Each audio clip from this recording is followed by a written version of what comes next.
주리라. 아멘. 나의 사랑하는 자가 내게 말하여 이르기를 나의 사랑 나의 어여쁜 자야 일어나서 함께 가자. 아가서 2장 10절 말씀. 아멘. 우리 같이 한번 암송해 볼까요? 시작. 나의 사랑하는 자가 내게 말하여 이르기를 나의 사랑 나의 어여쁜 자야 일어나서 함께 가자. 아가서 2장 10절 말씀. 아멘. 자, 오늘과 내일까지 우리가 골로새서 마지막 4장 살펴보면 이제 금요일부터는 우리가 느헤미야로 넘어가게 됩니다. 여러분, 골로새서 1장과 2장이 영적인 교리와 원리, 메커니즘에 대해서 설명하고 있는 본문이라고 한다면 3장과 4장은 구체적인 실천편이라고 제가 말씀을 드렸고요. 이 골로새서는 대표적인 옥중서신, 로마 감옥에서 사도 바울이 친히 친필로 한 번도 만나보지 못한 골로새 교인들을 향한 하나님께서 자신에게 부어주시는 마음을 이 짧은 편지를 통해서 오늘 보니까 두기고와 오네시모라는 이 우체부, 이 배달부를 통해서 그들에게 이 편지를 전달했다는 것을 알 수가 있습니다. 자, 마지막 4장에서 실천편 관련해서 감옥 안에 갇혀 있지만, 그래서 자기는 지금 구금되어 있지만 자유롭게 일상을 살아가는 골로새 교인들에게 당부하고 있는 실천의 두 가지가 무엇이냐면, 하나는 성도들 안에서 우리끼리 어떠한 구체적 실천이 있어야 되는지를 이야기하고 있는 명령이라고 한다면, 두 번째는 밖에 나가서 이방인들에게, 넌 크리스천들에게 어떠한 것을 구체적으로 실천해라 라고 이야기하고 있는 그런 본문이 오늘 본문이에요. 그러니까 오늘 본문도 사실은 그 방향성은 사람에게 맞춰져 있다는 것을 알 수가 있죠. 어제 본문에도 긍휼, 자비, 겸손, 온유, 오래 참음, 용납과 용서와 사랑, 이런 구체적인 실천과 관련된 권면이 여러 가지를 나열했지만 공통점이 제가 뭐라고 말씀드렸습니까? 사람과 사람 사이에서 긍휼하고 자비하고 겸손하고 용서하고 용납하며 사랑하는 것. 여러분, 하나님을 믿는 사람, 하나님을 만난 사람은 결국 그 관점과 그 모든 관심이 사람에게 초점이 맞춰져 있다는 겁니다. 오늘 본문에도 보니까 교회 안에서 성도들끼리, 교회 밖에서 세상 사람들과 어떻게 구체적으로 실천을 해야 되는지를 이야기하고 있는 본문이라는 거예요. 그래서 교회 안에서 어떻게 해라, 교회 밖에서는 어떻게 하라, 이 말씀을 구체적으로 살펴보기 이전에 이런 영적인 원리를 깨달아 보면, 여러분, 하나님이 우리에게 어디에 관심을 두고 누구를 위해 무엇을 위해 기도하라고 우리에게 도전하고 권면하고 있는 부분입니까? 너의 관심이 사람을 향해 있느냐, 돈을 향해 있느냐, 어떤 물질이나 사물을 향해 있느냐, 어떤 상황에 빠져 있느냐, 이것을 우리에게 먼저 점검하고자 말씀하고 계시다라는 거예요. 여러분, 오늘도 기도할 때 가정을 위해 기도하고, 부모와 자녀들을 위해 기도하고, 교회 목사님을 위해 기도하고, 우리 등대 모임의 등대지기와 성도들을 위해 기도하고, 내가 만나는 오늘 만남의 모든 관계 가운데 사람을 향하는 우리의 기도와 관심과 초점이 되기를 우리 구주 예수 그리스도 이름으로 축원합니다. 저번 스레드 보니까 어떤 청년 크리스찬 성도가 목사님들에게 질문합니다. 하면서 뭐라고 썼냐면은, 교회에서 말하는 인본주의가 과연 어떤 구체적인 의미입니까? 이런 질문을 했더라고요. 목사님들이 설교할 때 인본주의와 관련해서 우리는 신본주의다, 하나님 중심주의다, 이렇게 설교를 하니까 과연 인본주의는 나쁜 것입니까? 옳지 않은 것입니까? 이렇게 질문을 했더라고요. 야, 참 이 청년의 질문이 참 귀하다, 그런 생각이 들더라고요. 여러분, 맞죠? 우리는 하나님 중심주의로 그렇게 살아가야 됩니다. 할렐루야. 그런데요, 하나님 중심주의가 뭡니까? 하나님이 사람을 창조하실 때 하나님의 형상으로 창조하셨어요. 그러니까 인본주의에 대한 적확한 정의와 진단이 필요하다라는 거예요. 하나님도 뭐라고 얘기하셨습니까? 위로는, 수직적으로는 하나님을 사랑하라고 하지만 수평적으로 밑으로는, 아래로는 그 사랑이 누구를 향해야 된다고 얘기했어요? 사람을 사랑하는 것, 이웃을 사랑하는 것으로 구체적으로 적용되어야 된다고 말씀하지 않았습니까? 그래서 사도 요한이 요한일서 4장에 뭐라고 얘기해요? 보이는 형제 사랑하지도 못하면서 보이지 않는 하나님 사랑한다고 하는 사람은 거짓말을 하는 사람이다. 이는 보는 바 그 형제를 사랑하지 못하는 자가 보지 못하는 바 하나님을 사랑할 수 없느니라. 여러분 안에 사람을 향한, 남편을 향한, 아내를 향한, 부모를 향한, 자식을 향한, 목사를 향한, 성도를 향한, 내가 오늘 만나는 넌 크리스천을 향한 미움이 있습니까? 여러분 회개하셔야 됩니다. 그것이 주님 앞으로 나아가긴 하는데 영적인 걸림돌이 된다라는 거예요. 오늘 본문에도 성도 안에서는, 교회 안에서는 어떻게 구체적으로 실천하라고 이야기를 하고 있습니까? 2절 말씀해 보세요. 기도를 계속하고 기도에 감사함으로 깨어있으라. 할렐루야. 여러분 성도를 향할 때 우리 안에 어떠한 영적 스탠스를 취해야 된다는 거예요. 제가 지난 주일날 설교했던 대로 어떤 성도를 보니까 이 성도가 연약함이 보여요. 그러면 그것은 판단하고 정죄하라고 보이는 겁니까? 아니면 그 사람의 연약함을 나의 연약함으로 여기고 그 사람의 연약함을 채워주기 위해서 하나님이 이 사람에게 나를 붙여주셨구나. 그리고 내 몸과 내 시간과 내 재정과 내 열정과 내 사랑을 들여서 그 연약함을 채워주라고 하나님이 이 사람을 보내주신 겁니까? 여러분 정확하게 제가 선포합니다. 하나님의 뜻은 후자입니다. 우리 안에 어떤 것으로도 사람을 보고 판단하거나 전제할 자격과 조건이 되는 사람은 없습니다. 교회 안에서 신앙생활을 하다가 연약한 점이 보이든지 간에 정죄하고 판단하는 죄 짓지 마시고 그 연약함을 나의 시간, 나의 기도, 나의 열정, 나의 재정을 들여, 나의 사랑을 들여서 그 연약함을 채워가는 우리 온리교회가 되게 하십시다. 그리고 그렇게 한번 기도하고 말 것이 아니라 보세요. 기도를 계속하고 감사함으로 기도에 깨어있자는 거예요. 어떻게 깨어있자고요? 감사함으로 깨어있자는 거예요. 사도 바울이 자기 자신을 위해서 골로새 성도들에게 그러면 그러한 영적 원리로 너희도 나를 위해 기도해라. 왜? 나도 지금 이 감옥에서 너희를 위해 기도하고 있다. 골로새서 1장에 우리가 세 가지로 살펴봤잖아요. 사도 바울이 비록 감옥에 갇혀 있지만 골로새 성도들을 위해서 세 가지로 뭘 위해 기도했어요? 하나님의 뜻을 너희가 알기를 원한다. 하나님의 뜻을 아는 것으로 끝나지 않고 구체적인 실천, 삶의 열매로 맺기를 원한다. 마지막 세 번째, 이 기가 막히고 앞뒤 좌우가 꽉 막힌 상황 가운데서 하나님이 주시는 힘을 공급받아서 이 상황을 버텨내기를 원한다. 우리가 일정 말씀에서 살펴보지 않았습니까?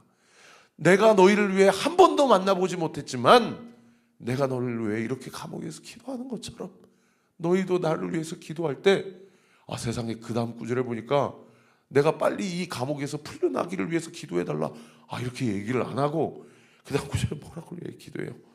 3절에 보세요. 우리를 위해 기도하되 하나님이 전도할 문을 우리에게 열어주사 그리스도의 비밀을 말하게 하시기를 구하라. 내가 이 일 때문에 매임을 당했다. 감옥에 갇혔다. 감옥에서 빨리 나오게 해달라. 이 억울함을 빨리 로마 황제가 재판에서 신원해줘서 내가 빨리 자유인이 되기를 위해서 너희도 나를 위해서 기도해달라. 이렇게 기도하지 않고 무엇을 위해서 기도해달라고 지금 권면하고 도전하고 있어요? 내가 이 상황 가운데서도 그리스도의 비밀은 뭐예요? 복음이죠.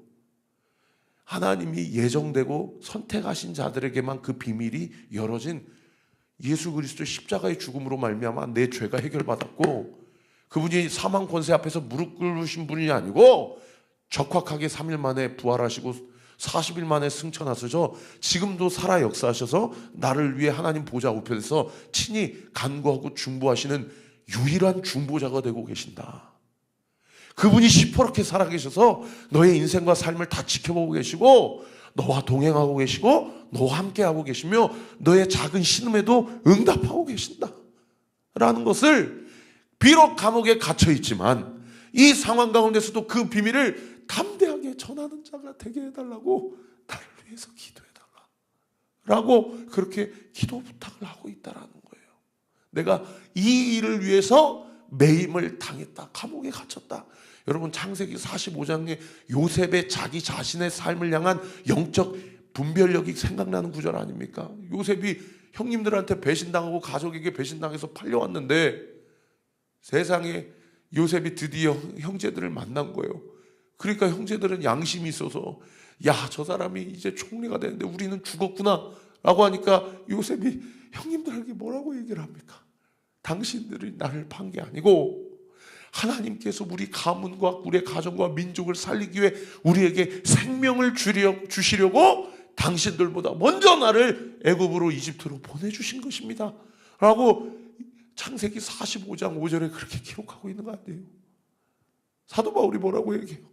내가 잘못해서 내가 억울한 일 당해서 하나님이 날 버리셔서 하나님이 나를 저주하셔서 심판하셔서 감옥에 당한 것이 아니고 오히려 이 과정 가운데서도 더 그리스도의 비밀을 편만하게 담대하게 선포하기 위해서 내가 이 일을 위하여 감옥에 매임을 당했다. 여러분, 이 새벽에 기도하세요.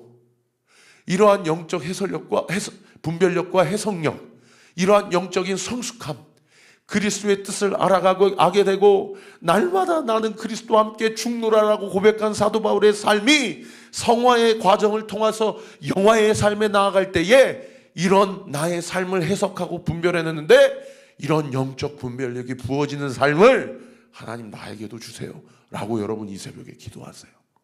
그러할 때에 여러분의 가정에 지금 당면하고 있는 고통, 지금 내가 여러 가지 감옥, 근심의 감옥, 염려의 감옥, 그 걱정의 감옥에 갇혀 있는 것 같지만 그 감옥에 갇혀 있는 나의 그 고통의 한복판에서 주께서 기도하는 시간에 우리에게 그 고난에 대한 해석력을 공급하시고, 할렐루야, 우리에게 참으로 그 고난 한복판에서도 하나님이 우리에게 마땅히 기도해야 될 바를 가르쳐 주시고 그 고난을 담대하게 넉넉하게 이겨낼 수 있는 힘 공급해 주시는 줄 믿으시기를 우리 구주 예수 그리스도의 이름으로 축원합니다. 할렐루야. 여러분, 그래서 어제도 함께 나눴지만 우리 배윤수 집사님 어제 CT 찍어서 검사 결과를 보니까 암으로 전이된 암세포가 많이 줄었다고 그러잖아요. 얼마나 제가 울었는지 몰라요. 전화 끊고. 하나님이 들으셨구나. 우리의 기도를 들으셨구나. 배윤수 집사님의 암세포가 줄고 암의 크기가 줄어들어서 기쁜 것도 기쁜 거지만 이 과정을 통해서 하나님이 역사하시는 것을 보게 되어 감사하고 하나님이 우리 교회 가운데 함께 해주심에 감사하고 우리의 성도들의 기도에 하나님이 응답해 주심에 감사하고 또 오늘도 삼성병원 6시간 가서 항암 치료 받으셔야 되지만 하나님께서 오늘 이 여정 가운데도 우리 배 집사님을 지키시고 우리 사랑하는 성도들의 모든 삶을 지키시고 기도의 제목을 들어 응답해 주시겠구나. 할렐루야. 그런 은혜 역사, 그런 믿음의 성숙함과 성화의 과정, 저와 우리 모든 온리교회 성도들의 삶 가운데도 기도할 때에 감사하고 깨어있을 때에 하나님께서 우리 성도들의 모든 관계와 성도들의 나눔과 교회의 세워짐 과정 가운데서 우리 온리교회 가운데 너무나도 분명하게 주께서 은혜 베풀어 주시고 우리와 함께 해주실 것을 믿으시기를 우리 구주 예수 그리스도 이름으로 축원합니다. 그런가 하면 두 번째로 밖에 나아가서 넌 크리스천들에게, 바깥 성도들에게는 어떻게 하라고 얘기합니까? 우리 5절 말씀 보세요. 외인에게 대해서는 지혜로 행하여 무엇을 아끼라? 세월을 아끼라. 여기 세월을 아끼라라는 얘기는 헬라어로 직역하면 돈을 주고 시간을 사라, 이런 뜻이에요. 여러분, 밖에 나가서 넌 크리스찬에 대해서는 지혜롭게 행하여서 돈을 주고 시간을 사라 라는 얘기가 무슨 얘기예요? 다른 번역 성경에 보니까 기회를 최대한 선용하고 이용해서 그들에게 할 수 있는 대로 복음을 전해라, 이 얘기예요.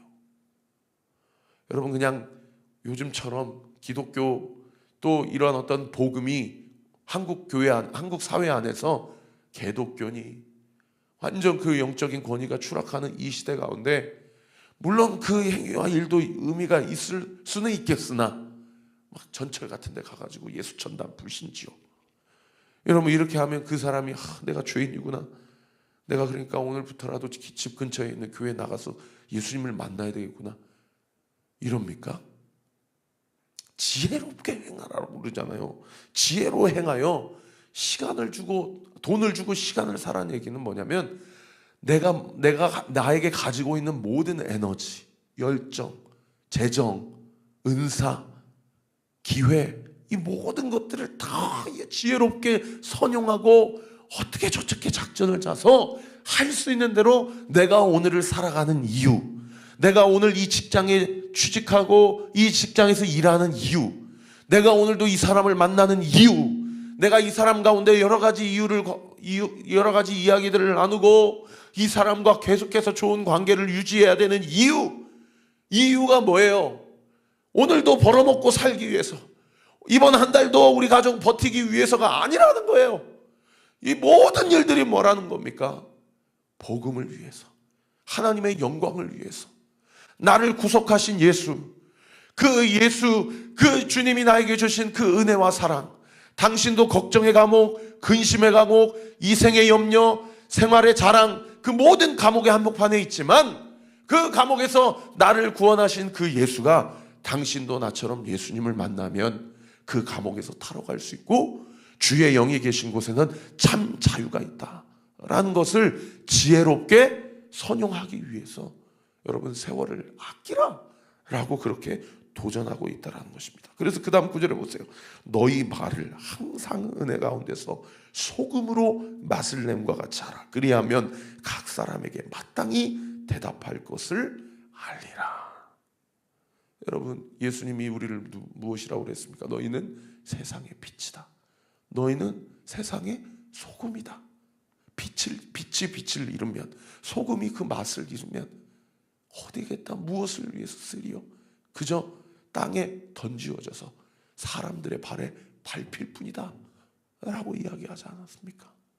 우리가 그리스도인이라고 하지만 우리가 우리 안에 복음에 근거한 삶, 그리스도의 복음이 나의 삶의 이유와 정체성을 설명해 주지 못하고 전달하지 못하는 그런 삶을 살아간다고 한다면 여러분, 우리는 세상에서 밟히고 살아가는 사람들이에요. 사도 바울이 뭐라고 얘기했어요? 우리가 그리스도의 복음, 그리고 그 복음을 통해서 장차 우리에게 주실 좋게 비교할 수 없는 영광이 우리 안에 없다면 우리가 세상 가운데서 가장 불쌍한 사람이라고 그랬어요. 여러분, 그리스도인인데 교회에 다니는데 그 빛을 잃고 맛을 잃고 살아가는 그리스도인들은 가장 불쌍한 사람들이에요. 반대로 그 맛을 내고 빛을 밝게 비추는 그리스도인들은 이 세상이 감당할 수 있는 믿음의 사람이라는 것입니다. 할렐루야. 우리 오늘 하루도 이 말씀 붙잡고 교회 안에서, 성도들 안에서 그냥 인간적으로 만나면 좋고, 제가 죄송합니다, 이렇게 저급한 표현 써서 희낙낙거리고 노닥거리고 이래서 좋은 교회 말고, 여러분, 만나면 그저 눈물이 나고, 지난 한 주 우리 아무개 성도님을 위해 기도해 줬는데 이번 주에 보니까 이렇게 우리 성도님의 기도응답이 하나님이 내가 기도했다라고 해서 드러내고 싶은 것이 아니라 내 기도를 들으셨구나, 이 사람의 아픔이 나의 아픔이 되고 이 사람의 기쁨이 나의 기쁨이 되는 그런 교회. 밖에 나가서는 우리가 살아가는 것이 이번 날도 벌어먹고 살려고 살아가는 삶이 아니라 예수 그리스도의 빛으로, 그리스도의 소금으로 빛을 밝히 드러내고 맛을 내는, 그래서 세상이 감당치 못하는 그런 삶을 살아가는 우리 온리교회 모든 성도들의 삶, 이미 하나님께서 우리를 부르시고 그렇게 사용하고 계시는 줄 믿으시기를 우리 구주 예수 그리스도 이름으로 축원합니다. 그래서 여러분, 어제도 제가 전화 신방하는데 아무개 성도님은 지금 못 온 지가 몇 달째예요. 그래서 제가 연락을 하니까 사실은 매 주일마다 일요일마다 뭐가 있어서 못 나왔는데, 지난 주일은 아무 스케줄이 없었는데 세상에 교회를 안 나간 지가 몇 달째 되니까 이게 습관이 되기도 했고 또 나가려 하니 민망하기도 하고 그래서 못 나왔다라고 그렇게 얘기해줘서 제가 얼마나 마음이 아팠는지 몰라요. 토요일이라도 미리 연락했으면. 그래서 내일은 일정 없냐고, 그러면 꼭 나오셔서 같이, 이 온라인 예배보다 현장 예배는 달라요. 여러분, 나오셔서 같이 예배 드리시자고 얘기했다면 그 성도님이 나오지 않았을까? 제가 참 하나님 앞에서 목회를, 우리 성도들을 잘 케어하고 있고 그렇게 목회하고 양육하고 있는가, 하나님 앞에 회개하게 되더라고요. 사랑하는 성도 여러분, 우리 서로 그렇게 서로의 소식을 주고 나누고 절대 판단하거나 정죄하지 말고 그 사람의 연약함을 나의 연약함으로, 그 사람의 기쁨과 감사를 나의 기쁨과 감사로 여기고 그렇게 함께 세워가고, 또 세상 한복판에서는 그렇게 그리스도인으로서 담대히 살아가는 저와 우리 모든 온리교회 성도들 되시기를 우리 구주 예수 그리스도 이름으로 축원합니다. 그래서 여러분, 오늘 큐티책 묵상 간증 69페이지 한번 보세요.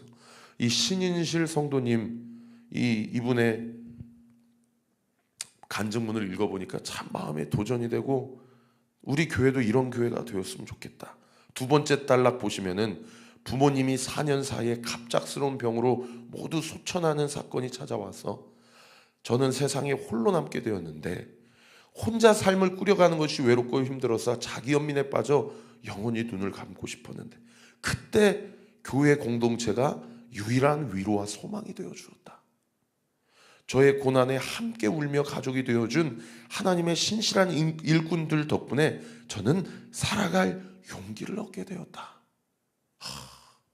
하나님, 우리 온리교회도 우리 성도들이 우리 교회를 만나서 이러한 소망을 주는 교회, 이러한 용기를 주는 교회, 내가 살아가야 될 이유를 가르쳐주는 교회. 부모님은 다 먼저 나를 두고 떠났지만 나에게는 영적인 가족이 있구나 라고 그렇게 하나님 앞에 감사하는 교회. 여러분, 우리 온리교회 그렇게 함께 세워가십시다. 이것이 결코 담임 목사 한 사람의 열정과 힘으로는 될 수 없음을 여러분도 저도 잘 알아요. 여러분, 오늘 이 새벽에도 우리가 그렇게 함께 기도할 때에 우리 교회가 그렇게 따뜻한 교회, 사랑이 넘치는 교회, 사랑으로 시작해서 사랑으로 끝내는 교회, 하나님이 머리 되시고 그리스도가 머리 되시고 그리스도가 머리 되시는 대로 우리에게 마디마다 힘줄마다 그리스도로부터 영양분이 공급되어 그리스도 안에서 연합하고 하나님이 우리로 친히 자라게 하시는 교회, 그런 우리 온리교회가 되기를 우리 구주 예수 그리스도 이름으로 축원합니다.